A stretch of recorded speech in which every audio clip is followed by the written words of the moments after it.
நாளை மறுநாள் விண்ணுக்கு செலுத்தப்படுகிறது இந்தியாவின் 100வது செயற்கைக்கோளான NVS-02.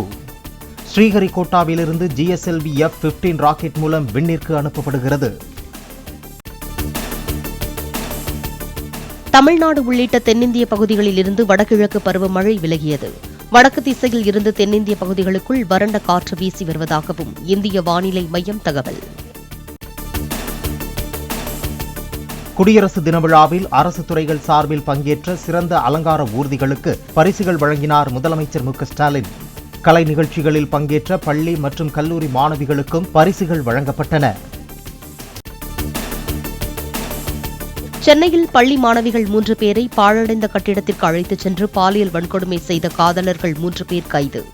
பாலியல் வன்கொடுமைக்கு உடந்தையாக இருந்ததாக காதலர்களின் 3 நண்பர்களையும் போக்சோ வழக்கில் கைது செய்த போலீசார்.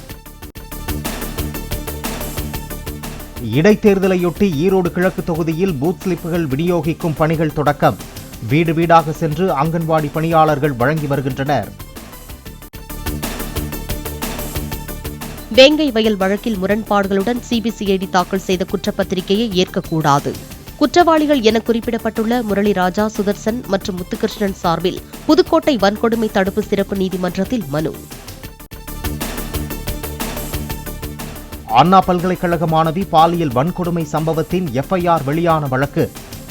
சென்னை அபிராமபுரம் காவல் ஆய்வாளரிடம் சிறப்பு புலனாய்வு குழு போலீசார் விசாரணை.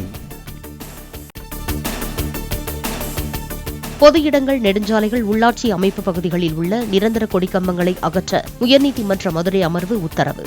அனைத்து கட்சி, சாதி, மத அமைப்புகளின் கொடிக்கம்பங்களையும் 12 வாரங்களுக்குள் அகற்ற ஆணை.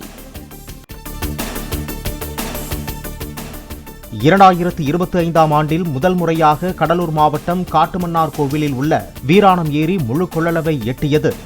வினாடிக்கு 636 கன அடி நீர்வரத்து உள்ள நிலையில் குடிநீர் தேவை மற்றும் பாசனத்திற்காக வினாடிக்கு 214 கன அடி நீர் திறக்கப்படுகிறது. கள்ளக்குறிச்சி மாவட்டம் திருக்கோவிலூரில் பைக் ரேஸில் ஈடுபட்ட 17 வயது சிறுவர்கள் 2 பேர் பலி. அதிவேகத்தில் கட்டுப்பாட்டை இழந்து பைக் விபத்திற்குள்ளானதில் இருவரும் தூக்கி வீசப்பட்டு உயிரிழப்பு.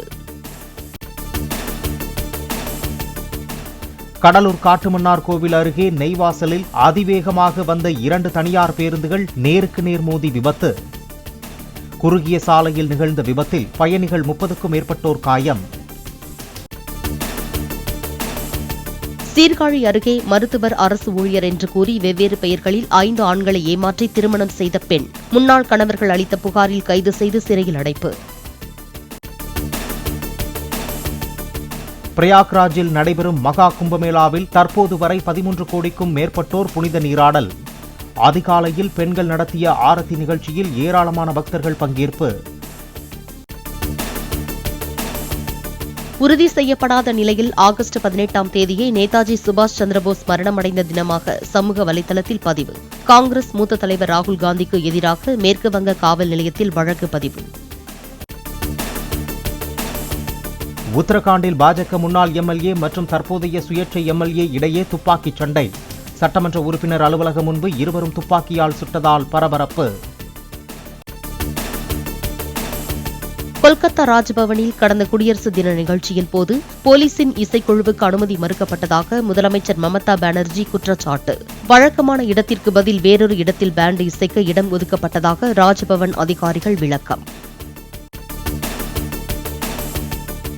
ஜெர்மனியில் பிராங்க்ஃபர்ட் நகரிலிருந்து சென்னைக்கு வந்த விமானத்தில் வயதான தம்பதிக்கு மோசமான சேவை.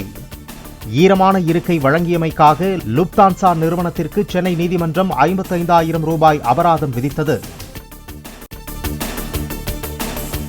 கொரோனா தொற்று இயற்கையாக உருவான தொற்று நோயாக இருக்காது என நம்புவதாக அமெரிக்க உளவு அமைப்பான CIA புதிய தகவல். ஆய்வகத்தில் உருவாக்கப்பட்டு பரப்பப்பட்டு இருப்பதற்கான ஆதாரத்தை கண்டுபிடிக்க உள்ளதாகவும் அறிவிப்பு.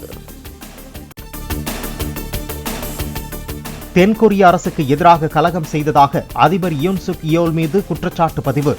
நாட்டில் அவசர சட்டத்தை பிறப்பித்ததால் சியோல் சிறப்பு நீதிமன்றம் நடவடிக்கை.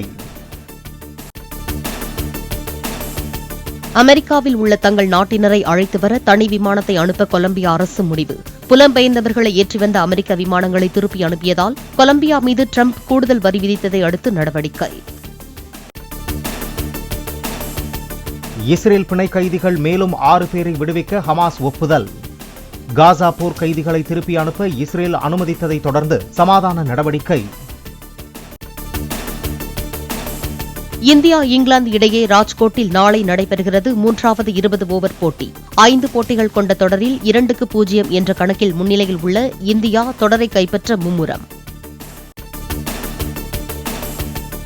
வாரத்தின் முதல் நாளில் இந்திய பங்குச்சந்தைகளில் சரிவுடன் வர்த்தகம். சென்செக்ஸ் 500 புள்ளிகளுக்கு மேல் சரிந்ததால் முதலீட்டாளர்கள் அதிர்ச்சி. சென்னையில் ஆபரண தங்கத்தின் விலை சவரனுக்கு 120 ரூபாய் குறைந்தது. கிராம் தங்கம் 7,540 ரூபாய்க்கும் சவரன் தங்கம் 60,320 ரூபாய்க்கும் விற்பனை.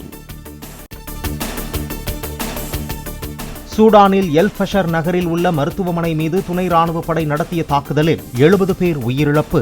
உள்நாட்டுப் போர் தீவிரமாகியுள்ள நிலையில் ராணுவ கட்டுப்பாட்டில் இருந்த ஒரே மருத்துவமனை மீது தாக்குதல்